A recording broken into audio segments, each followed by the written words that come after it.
Well, on the day that the Toronto Maple Leafs were one of the winners in the NHL trade deadline, they were the losers of a 4-2 defeat at the hands of the Montreal Canadiens.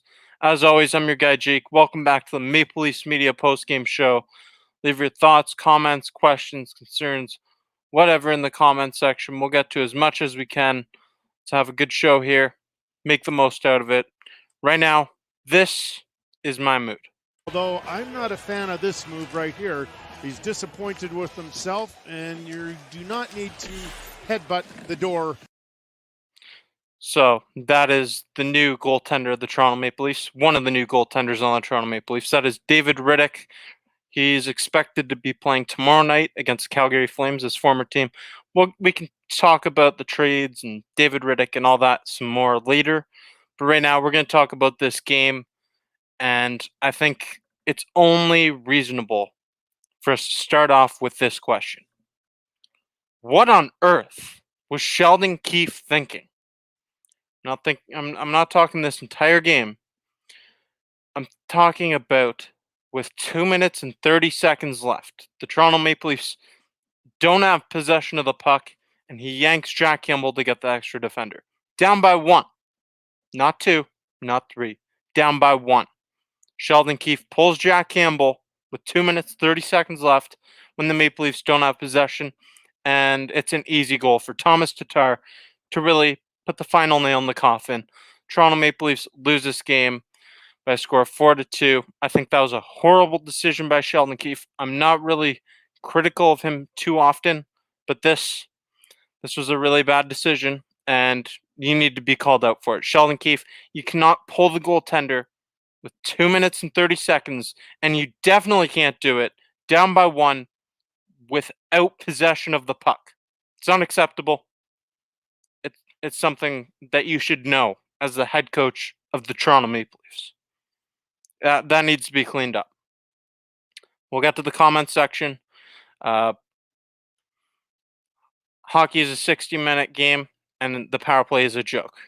The power play is now 1 for the last 36 attempts. That's a conversion rate of 2.78%. 2.78% on their last 36 attempts. Unacceptable for a team that has so much offensive talent. 60-minute game, you're right. The Toronto Maple Leafs had a great second period. The first period, they came out slow. And the second period, the Montreal Canadiens took it over. The Toronto Maple Leafs didn't play a 60-minute game. You're right.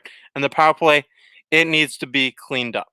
It really needs to be cleaned up because there's a lot of problems on that unit right now. Frank Rusty Nails, always in the comment section. Big shout out to him.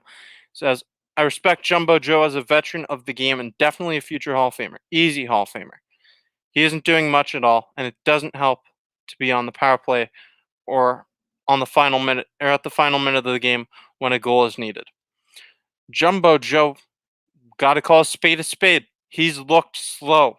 He's 41 years old. He's a great veteran, great for the locker room. But Jumbo Joe on the power play has not been working. It has not worked. In his first 9 games of the season, he had 9 points with the Maple Leafs. Ever since then, I believe there's been around 18 games since then. He's had 3 points. 3 points. Jumbo Joe should not be on the power play at this point in his career. Shouldn't be. I later in this show, I'll do a little thing with you where I create my own power play unit and I try to solve the Maple Leafs power play woes because they just cannot get anything going on the power play. And Jumbo Joe, I agree with you. He shouldn't be on the final minute of the game. He looks slow, and he just the power play. He can't. He hasn't been working on the power play. I get that he's a playmaker. That's what he's known for. He almost had 100 assists in a season, but that was 15 years ago. So right now, he's not helping this team on the power play. Maybe in the locker room, but definitely not a valuable asset on the power play right now. He needs to come off of the power play unit. Power play is so bad. So what's your advice? All right, you know what? Let's just let me make my own power play unit here. So I'm going to share my screen with you guys, and I'll create a power play unit here. This is how I think the Toronto Maple Leafs power play unit should look like. So over at the right on the screen, so you got to have Matthews, center, Marner. I'm putting back here that right-handed shot. Hyman. I'm loading this top power play unit. Tavares. So switch Hyman and Tavares. That's my bad. Switch their side. And yeah, I'm putting TJ Brody up there. And then on the second power play unit, Morgan Riley. He hasn't been quarterbacking that first power play unit too well. Takes unnecessary shots, it seems. We're going to ignore Nick Foligno for now. So Nylander. No, I'm putting him back here. Wayne Simmons, get that net front presence. Give me some Galchenyuk. And then this leaves you with an interesting decision. Kerfoot for now, but there's definitely the possibility that you throw Nick Robertson somewhere on here. You can't really do that based off of 8 minutes of ice time tonight, though. So that's my power play unit. Let me know what you think of that in the comments section. So that's my power play solution. Ryan says, "Can we get Joe Thornton off this team?" I'm sorry, but he's not an NHL player anymore. That's not the solution. You can't. Trade deadline just passed. No one would have traded for Jumbo Joe at this point in his career, anyways. But no, you're not going to get Jumbo Joe Thornton off this team. That would be a horrible message to send to this team. They want to win, and they want to win for themselves and the veterans. These younger players, they look up to Jumbo Joe Thornton. They want to give him a Stanley Cup. They want him to win a Stanley Cup in a blue and white uniform. That'd be a critical error from the Maple Leafs management. You have to have more respect than just to let him go. You can cut down his ice time. You can do a lot of things, but you can't just let Jumbo Joe walk and cut him. He's getting the league minimum, and just for the presence he has in the locker room, he's definitely worth that money. 3 shots in the first is kind of embarrassing. It's very embarrassing, Joe. It's very embarrassing. Unacceptable. The Toronto Maple Leafs had a good second period, but after that, third period, not good enough. First period was brutal. The Montreal Canadiens came out hungry. They wanted to win this game, and it showed. The Maple Leafs, they came out slow. They came out sloppy, and they paid for it. Power play needs aggressive, not finesse, guys. We need some net front presence. Net front presence is what we need, and we need to take more shots. We're passing the puck around on the power play. It's unacceptable. You need to shoot the puck more frequently. Shoot the puck more frequently. Stop passing it around. Like Wayne Gretzky said, 100% of the shots you don't take, you miss 100% of the shots you don't take. That's what he said. It's true. You can't score if you don't shoot, and we need to shoot the puck. Or it's simple. We're not going to score on the power play. 1 for 36 on the power play recently. It's been bad. 1 goal in the past 13 games on the Maple Leafs power play. Unacceptable, especially when you consider how much potent offensive power this team has. It's they need to be better. They need to be better. The Hockey Kid says Robertson, Austin Matthews, Mitch, Galley, JT, Willie, Foligno, Kerfoot, Hyman, Ilya Spezza, Wayne. So Robertson, you need to give Robertson a couple more games before you can put him on that first line. I feel like he could be a nice piece on the first line with Matthews and Marner. You can pretty much plug anyone in there, and they're going to have success. But before, you need to see how he can perform first. He's only played 8 minutes and 11 seconds in the NHL in the past couple months. He hasn't played since that Ottawa game. Tonight's his first night, and I didn't really think he wasn't much of a factor. He got the least amount of ice time of anyone on the team. In his performance tonight, he had a shot on goal rather, 2 hits and a block shot. He did what he could with his time on ice, but I don't think it's a good idea to be playing him on the fourth line. I don't think you can play him with Wayne Simmons and Pierre Engvall and expect him to thrive in 8 minutes of ice time. Nick Robertson needs to get some more ice time than that. Put him up there on the third line at the very least. Nick Robertson, you can't have him on the fourth line with 8 minutes of playing time tonight. I don't agree with that at all. Hey, Chuck, how's it going? Nice to see you there.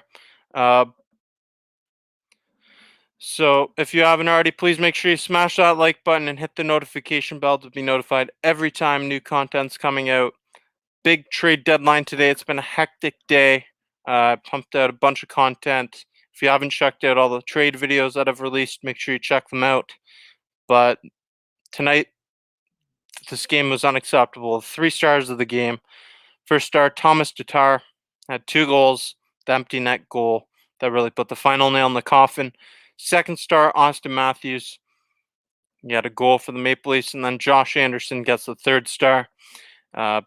So those are the 3 stars of the game. If you disagree, let me know. Jack Campbell's winning streak came to a conclusion tonight after 11 games. I'm sure he'll get right back to it. Not tomorrow night, but Thursday against Winnipeg. Look for him to try to come back. Jack Campbell. He's got a great attitude. This team seems to play better when Campbell's in goal. So expect this team to respond Thursday. Tomorrow night, David Rittich is expected to be the starting goaltender. He's expected to make his Maple Leafs debut against his former team, the Calgary Flames. We just received Rittich in a deal for a 2022 third-round pick, and in that deal, Calgary also retained 50% of his $2.7 million contract. Thoughts on Toronto's pickup? Which one? Let's go over them all, I guess. So starting off with Nick Foligno. I love the addition. He can do a bit of everything. He's a veteran, 14 years of NHL experience. Considering he's played 14 years, he's played in just 56 playoff games. This is a guy who's hungry to win. He's hungry to win. He's hungry for success. And coming to Toronto, playing where his dad used to play, it's a great setup for him to thrive. I'm very excited. We did give up a lot to get Nick Foligno, but it's definitely worth it. And we improved. The Toronto Maple Leafs improved. We got goaltender David Rittich, who's probably making his debut tomorrow. He's a veteran goaltender. He's a great option to have as your second or third goaltender. David Rittich will be the Maple Leafs' third goaltender when Frederik Andersen returns from the long-term injured reserve come playoff time. That's a great third option. That way you don't have to rely on Michael Hutchinson at all, and that's a nice relief. It's a sigh of relief not to have to rely on Michael Hutchinson at any point going forward. We added Ben Hutton. He's a big defenseman, left-handed shot, 27 years old. He's got 375 games of NHL experience. He's just another depth piece. It's someone that you can slot into the lineup in case of injury to anyone in the defensive depth chart. Um, that way you don't have to go to two rookies in Timothy Liljegren or Rasmus Sandin. Come playoff time, you can play someone with some actual NHL experience. Peter Parker is in the chat. Spider-Man, when Anderson returns, will he be the starter or the backup of Jack Campbell? He will be the backup. He's going to be the backup. Jack Campbell is the starter of this team going forward for this season. He's the starting goaltender. And the only way that Jack Campbell is not the starting goaltender is if he faces injury or he plays himself out of the starting role. This is Jack Campbell, this is his crease to lose. His crease to lose. If he starts performing horribly, which I don't foresee happening, then it's Frederik Andersen's net again. But as of right now, Jack Campbell is the starting goaltender for the Maple Leafs. Frank Rusty Nails. It's scary when only Austin Matthews is doing most of the scoring and the rest of the team is having issues burying goals. That's true. I mean, this team's it's streaky, right? Like just just a while back, it seemed like the Maple Leafs couldn't get scoring from their top guys. Like they were getting scoring from the bottom six, and they were holding teams to 3 goals or less every game. That was just a couple weeks ago, and now it's Austin Matthews is heating up. He's really heating up. He has 11 points in his last 5 games, but yeah, I mean, we need to see more production from everyone up and down the lineup consistently. Everybody in the lineup needs to produce. It can't just be Austin Matthews, Austin Matthews, Austin Matthews, and then we have a couple defensive performances. We need to piece it all together. Solid goaltending, solid scoring, and solid defense. We need to put it all together if we want to make a legitimate shot into these playoffs.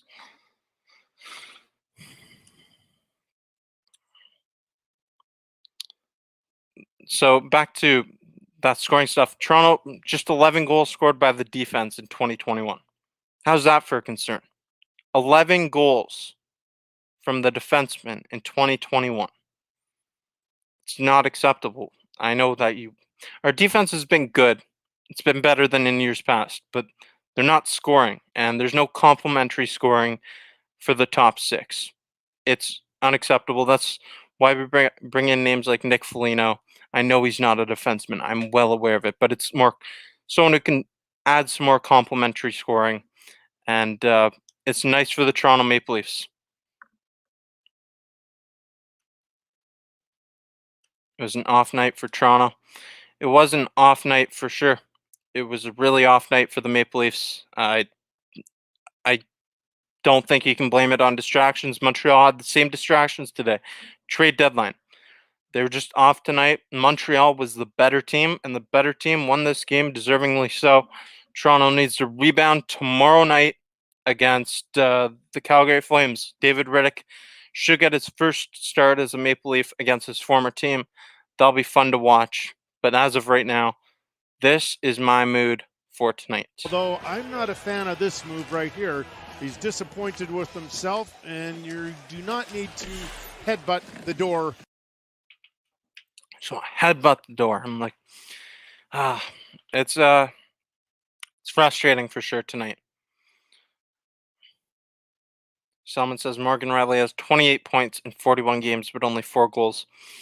That's not my major concern about Morgan Rielly. I'd like to see him score some more, but my major concern about Morgan Rielly is there's a couple things. He's been turning the puck over.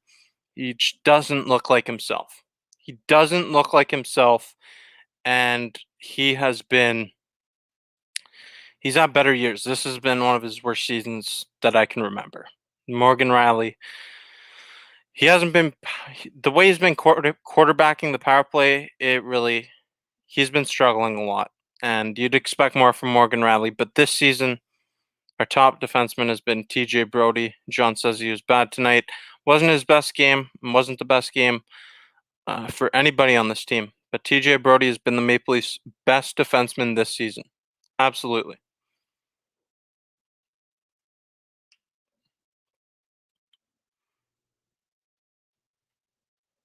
If the Leafs make it to the finals, we're one way. I think you'd have to. I don't understand. Uh, who will Toronto pick up in the offseason in your opinion? We're already starting this, Chuck? It's trade deadline day. Just finished. We're going to talk about the offseason? I mean, let's just worry about getting Zach Hyman re-signed. We got to worry about getting Zach Hyman re-signed. First of all, might re-sign David Riddick. I don't see us re-signing Frederik Andersen. That's all I can talk about right now. Let's talk hockey. I mean, we'll get into the off-season chat soon. But hopefully the Maple Leafs push that a bit further down the road. Hockey Kid says you'd have to play Jumbo if you're 1 win away from winning the cup. It's true. I think he would. He's been working his whole career to get to that point, and it would be nice. I feel like that'd give him an extra spark of motivation, but he's just been too slow. I really think you got to consider giving Jumbo Joe some rest days, and especially with the addition of Nick Foligno after his quarantine, probably around March 21st. I think you got to consider giving him some load management. I think you got to give him some load management and just let Jumbo Joe rest those legs. They're not getting any younger. He's really slowed down, and it would be beneficial to him and this team if he sat out some games. I'm telling you. It's the team's fault tonight. The team's fault, and how about Sheldon Keefe can get some blame for pulling the goalie with 2 minutes and 30 seconds left when Montreal had possession. The team didn't play here tonight. The team didn't play a good game tonight. They came out slow and sloppy, and Montreal was the better team. You can't blame this on Jack Campbell. He had some great saves tonight, but yeah, it's not Jack Campbell's fault. It's the team's fault. Hyman, Anderson, and Riley will all be gone next year. Next year, Riley's not a free agent, and Zach Hyman probably going to stay. Wouldn't be surprised to see him take a hometown discount. Not telling him to do that because it's his money. He can do what he wants. But Frederik Andersen's gone. He's gone. I agree with you there. But Zach Hyman, I think he wants to be in Toronto. He personifies the Toronto Maple Leafs. He will be here next year. I really believe it. I think a Miles Witter, Connor Garland would have been a nice ad before the deadline today, and Jamie Alexiak on defense. Jamie Alexiak, I was really hoping that the Maple Leafs got him. I was really hoping that the Maple Leafs would get him, but wasn't the case. We got Ben Hutton. Is what it is. Jamie Alexiak would have been hard to figure out how to integrate him into the lineup anyways. So Alexiak's a big size defenseman, Stanley Cup champion. I love what he brings to the table, but it is what it is. The Maple Leafs front office did a pretty good job of this trade deadline, so I'm not going to complain. I would have liked Jamie Alexiak over Ben Hutton, though, for sure.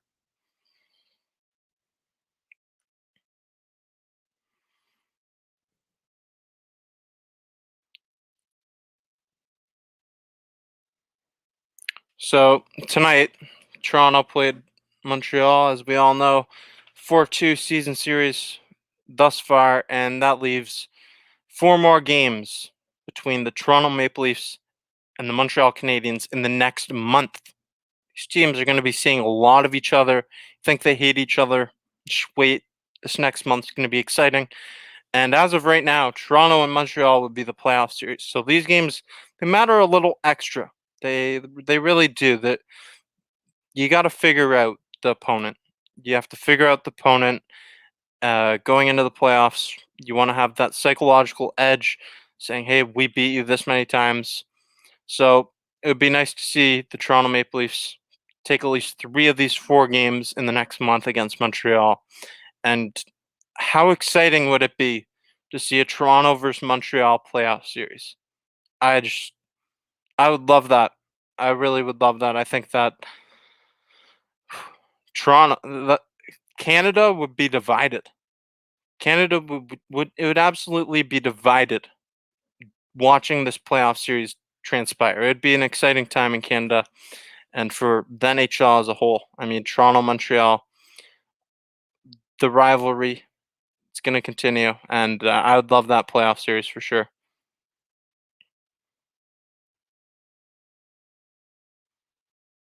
Joseph Clark says, smash like and sub button.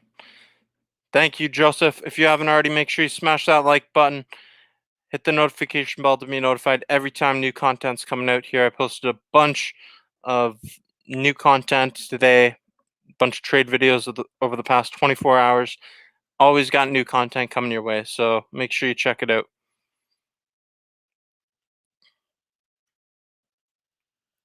Absolutely, Joseph. Eric Stahl is a great pickup by the Montreal Canadiens. Why not? Why not? He's a veteran presence, and like they didn't have to give up much to get him. I think they gave up a 4th-round pick, maybe a 3rd-round pick for him. It was a great pickup by the Montreal Canadiens, and Eric Stahl. I'd like to have him in Toronto. Eric Stahl is just a veteran. You can't get enough veteran presence, and he's a former Stanley Cup champion. Eric Stahl, great player.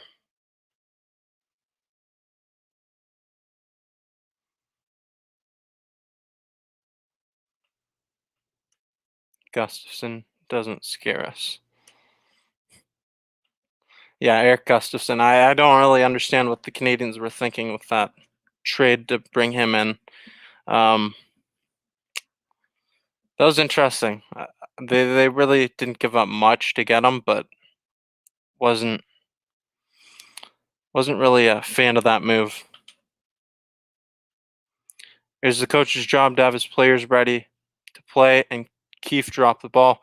Yeah, you're right, Buds fan 17. You're right. Spot on comment. And I'm gonna go further. Sheldon Keefe really messed up. And that was detrimental to this team's comeback attempt with 2 minutes and 30 seconds when he pulled the goalie. Toronto didn't have enough possession. They pulled the goalie, and Thomas Tatar scores 4-2 game, and the game is sealed. Sheldon Keefe has to do better. He's been around the game for a really long time, so he should know better by now. I'd expect him to be better going forward. Everyone in here say thank you, Suns, for beating the Jets. Thank you, Suns. Well, you know what? Shout out to the Kevin Shovel day off. Shout out to him, the Winnipeg Jets general manager, because Winnipeg is second in this North Division, and I thought they were going to make a big splash move. I thought they were going to bring in Matthias Ekholm or David Savard and really solidify their top 4 defensive unit. But they lost this trade deadline as a whole. Them with Buffalo. Yeah, Winnipeg is in the same category as Buffalo. When it comes to the trade deadline, they lost this trade deadline. They brought in Jordy Ben, a depth defenseman, maybe a top 6 defenseman at best. When they were supposed to be solidifying their top 4 defensive unit. They didn't do anything, and this is a team that they're trying to make a run at it. When you're trying to make a run at it, they have a really good team, but they really messed this up royally. The Winnipeg Jets, they had an opportunity to solidify their top 4 defensive unit and try to make a run at this thing. It's going to be hard for them to get out of the North Division now. I could see them making it out of the North Division, but once they do, what happens then? They don't have a solid defensive unit. It's really going to hurt. It's really going to hurt the Winnipeg Jets going forward. They didn't do anything. It's like Kevin Shovel day off was taking a nap today. I thought the Jets were going to be active and bring in a top 4 defenseman. I was shocked to see the Winnipeg Jets make no moves. Jets Nation's got to be pretty disappointed. Winnipeg got Ben. He has good genes. I don't even know how to respond to that. Chuck Fleet, who won trade deadline? Uh, who won the trade deadline in my eyes? I'm not going to say the Toronto Maple Leafs. Honestly, the team that I think won the trade deadline, you might scratch your head at this answer. The Columbus Blue Jackets. They made 3 moves, and none of them took place today, but if you're counting the past couple days, the Columbus Blue Jackets. They got 5 draft picks, 2 first-round picks, a third-round pick, a fourth-round pick, and a seventh-round pick. They shipped out David Savard. They shipped out Nick Foligno, who's rumored to come back to Columbus next season. He's going to go back to Columbus after this offseason. And they also got rid of, come on.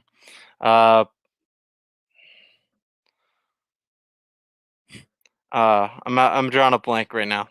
This is for Columbus. They got rid of David Savard. Oh, they had Nick Foligno. And yeah, they won the trade deadline. They got a lot of draft compensation back. Yeah, that's it, Salmon. Riley Nash to Toronto. Drawing a blank. Riley Nash, they got a lot of draft compensation.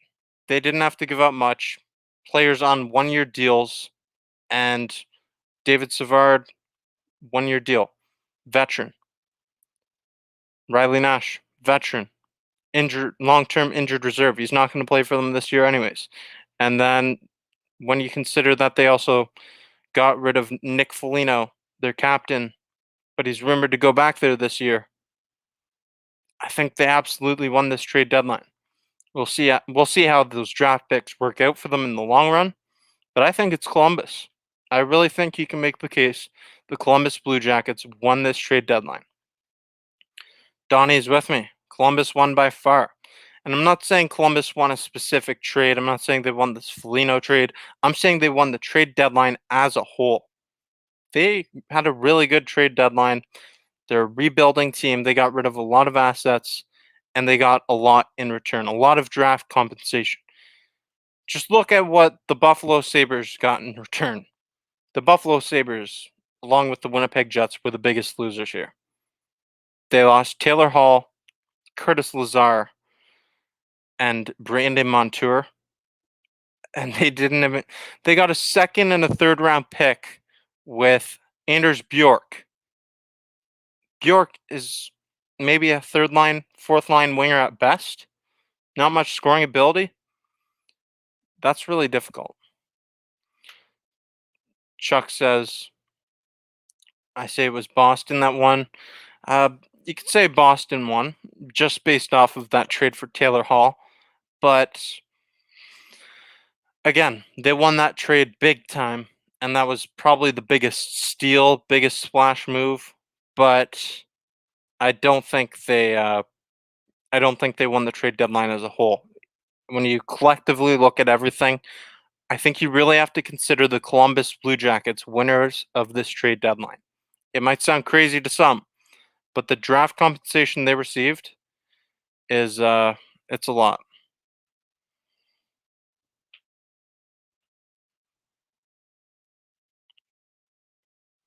What about Habs? Decent. Habs, Montreal, they their biggest move came a couple weeks back when they brought in Eric Stahl. That was their biggest move. But John Merrill, nice depth defenseman addition. And then Eric Gustafson.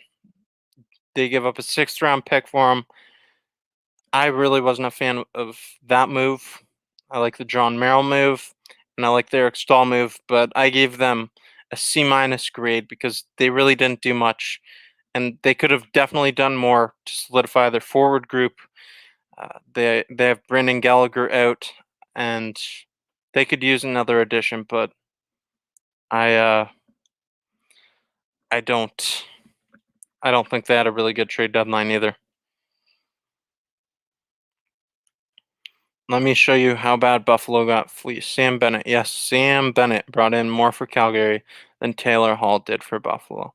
So basically, Sam Bennett, he was traded for a prospect who was drafted in the second round a couple years back and a second round pick in this year's draft. So yeah, they got more in return for Sam Bennett than Buffalo got for Taylor Hall. That's yeah. So I think Hall is washed up, is what Hurt Locker says. Um, see, you can say that, but you also have to take into consideration that Taylor Hall, through his entire career, has played on horrible teams. Horrible. He's never been put in a situation to succeed.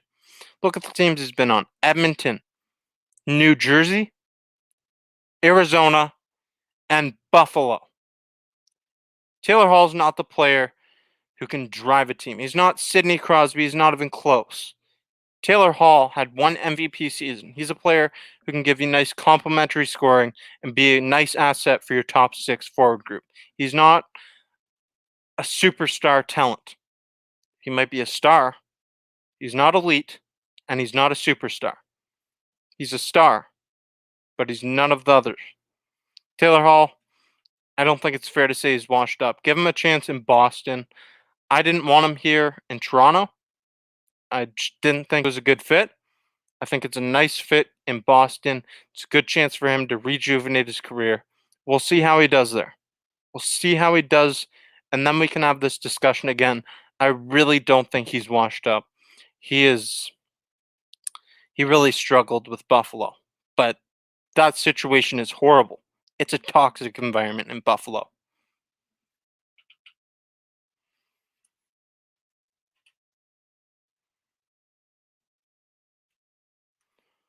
Is Hall really in the Toronto plans? I don't think so. I don't think Taylor Hall was. I'm sure there's talks, and Kyle Dubas had discussions with Kevin Adams, but I don't really think there was any legitimate sit down talk or anything like intimate. Intimate. I don't think. Uh, I can't speak right now. I don't think the Maple Leafs were really looking into bring him in. It's not a good fit for the Maple Leafs. But so tomorrow night, Maple Leafs play against Calgary Flames, and David Rittich is expected to make his NHL debut. It's been a long day here. I'm excited to see tomorrow night's game. This was a tough loss to the Montreal Canadiens. Not a good game at all. Not a good outing. The Maple Leafs need to come back, come out firing, and we need to extinguish the flames tomorrow night. David Rittich going to hopefully make his Maple Leafs debut against his former team. I'm excited to see it. I hope you are too. But I've been on here just under 40 minutes here. Been a long day. Pumped out a lot of content in the last 24 hours. I'm pretty tired. So make sure you stay tuned. Tomorrow night I'll be here for the post-game show, as always. Until next time, I'm your guy Jake.